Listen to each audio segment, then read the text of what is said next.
दोस्तों, आज हम बात करेंगे मल्टी स्टारर मूवी शान से जुड़ी बहुत सारे अननोन फैक्ट्स के बारे में। तो वीडियो में अंत तक बने रहे और अगर यह वीडियो आपको अच्छा लगे तो वीडियो को लाइक और हमारे चैनल को सब्सक्राइब जरूर करें। सिप्पी फिल्म के बैनर तले इस फिल्म का निर्माण किया था जीपी सिप्पी ने तथा इसके निर्देशक थे रमेश सिप्पी।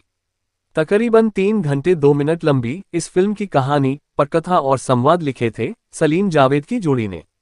इस फिल्म के प्रमुख सहायक व मेहमान भूमिकाओं में नजर आए थे Sunil Dutt, Shashi Kapoor, Amitabh Bachchan, Shatrughan Sinha, Rakhee Gulzar, Parveen Babi, Bindiya Goswami, Johnny Walker, Kulbhushan Kharbanda, Macmohan, Mazhar Khan, Bindu, Helen, Yunus Parvez, Dalip Tahil इत्यादि।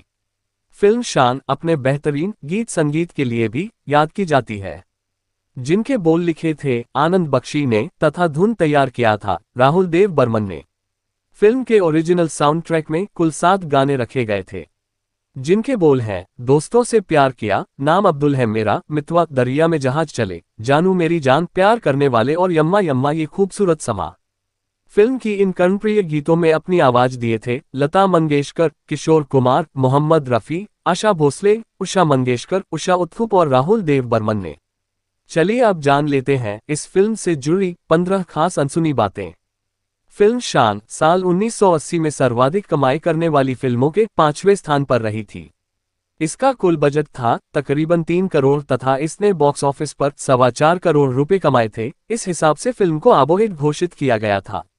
इस साल कमाई के मामले में पहले स्थान पर रही फिल्म कुर्बानी, जिसने 6 करोड़ रुपए कमाए और यह ब्लॉकबस्टर कहलाई।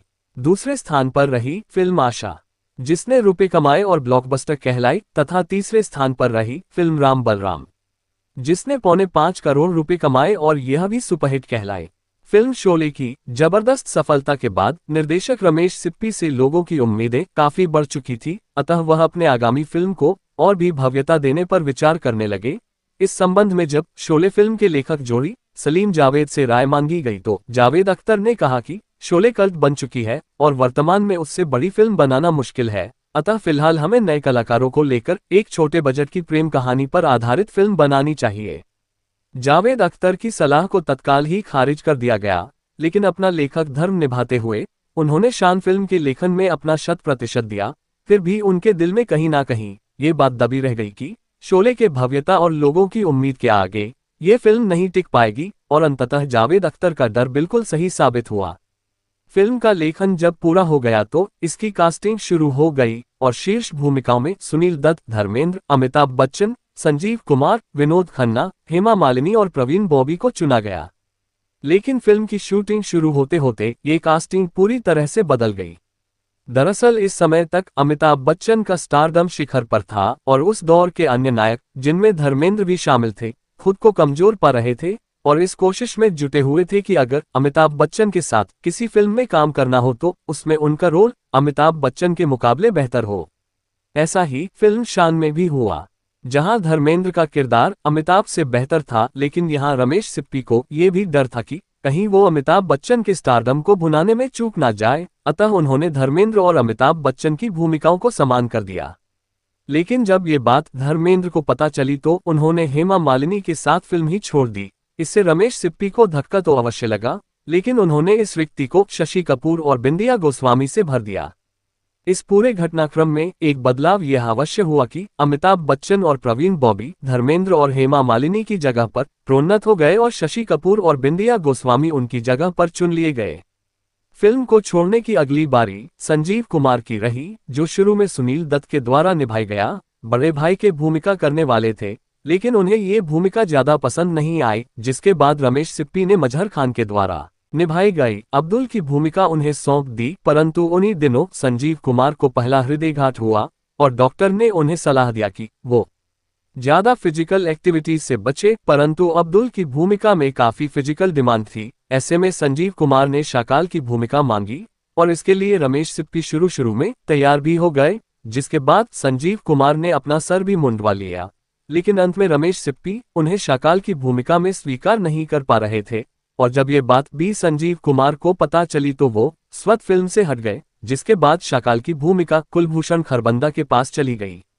संजीव कुमार के बाद फिल्म छोड़ने वाले अगले कलाकार रहे विनोद खन्ना, जो ओशो रजनीश से कुछ ऐसे प्रभावित हुए कि न केवल उन्होंने फिल्मी दुनिया को अलविदा कह दिया, बल्कि अपने बेटों और पत्नी को भी त्याग दिया।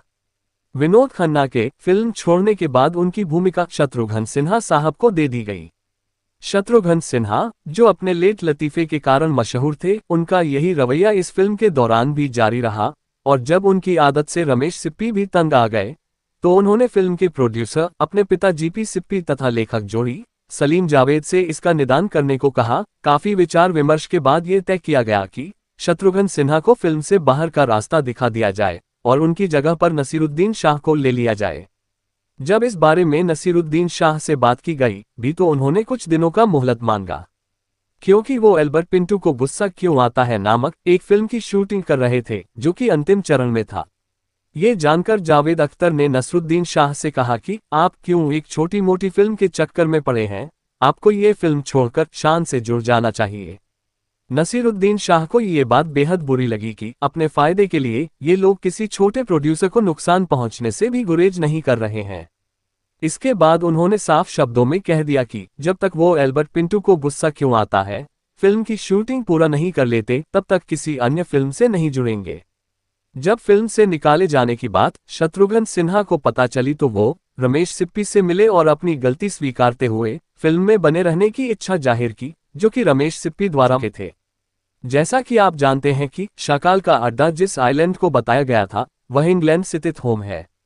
कुलभूषण खरबंदा को ये पता चली कि उनका अड्डा इंग्लैंड में दिखाया जाएगा तो वह बेहद रोमांचित हो उठे। वो इस कल्पना में खो गए कि इस बार वो प्रोड्यूसर्स के खर्चे पर इंग्लैंड में एक लंबा वक्त गुजार पाएंगे, लेकिन जल्दी उन्हें ये जानकर झटका लगा कि सिर्फ आइलैंड को बाहर से शूट किया जाएगा, बाकी शाकाल के अड्डे का अंदरूनी हिस्सा बॉम्बे स्थित स्टूडियो में सेट लगाकर फिल्माया जाएगा। इस फिल्म के गीत प्यार करने वाले प्यार करते हैं शान से की शूटिंग के दौरान परवीन बाबी बेहोश होकर गिर पड़ी थी। दरअसल उन्हें नर्वस ब्रेकडाउन हुआ था, जिसके बाद वो अपने तत्कालीन प्रेमी कबीर बेदी के साथ इलाज करवाने के लिए अमेरिका चली गई थी। ऐसे में उन दिनों के प्रतिष्ठित मैगजीन में ये खबर छपी कि परवीन बॉबी अब भारत कभी भी वापस नहीं लौटेंगे।